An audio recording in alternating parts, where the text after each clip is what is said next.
Breaking news, Rian Antoni sumpah pocong ditangkap di Jakabaring pakai kostum kain kafan. Rian Antoni, terduga pelaku asusila yang sudah 2 kali melakukan sumpah pocong, ditangkap di depan Kejaksaan Negeri di Jakabaring, Palembang pada Rabu 24 Mei 2023 sekitar pukul 11.25 waktu Indonesia Barat.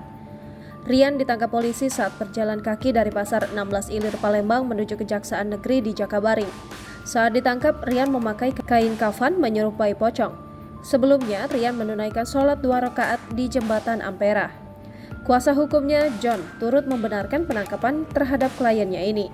Lebih lanjut, penangkapan yang dilakukan oleh Ditreskrimum Polda Sumsel ini juga pada saat melakukan penangkapan disertai dengan surat penangkapan resmi.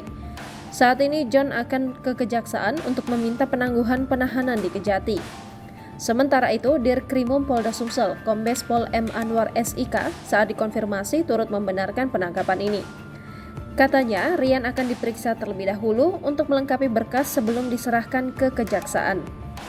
Sebelumnya, Rian Antoni, bujangan sumpah pocong di Palembang, mendatangi Polda Sumsel pada Senin 22 Mei 2023. Rian, warga Jalan Ratu Sianum, Lorong Ar-Rahman, Kelurahan 1 Ilir, Kecamatan Ilir Timur 2, Palembang, jalan kaki kurang lebih 1 km untuk datangi Polda Sumsel pada Senin 22 Mei 2023. Menggunakan atribut pocong, Rian Antoni mendatangi Polda Sumsel untuk meminta polisi melakukan gelar perkara ulang terkait penetapan tersangka dirinya. Didampingi kuasa hukumnya, Rian berjalan kaki dan pada saat sampai di Polda Sumsel langsung datangi gedung Ditpropam Polda Sumsel dan langsung bersurat meminta keadilan. Selain itu, John juga mengatakan pihaknya juga telah bersurat ke Propam Polda Sumsel untuk meminta keadilan terkait penetapan tersangka Rian Antoni.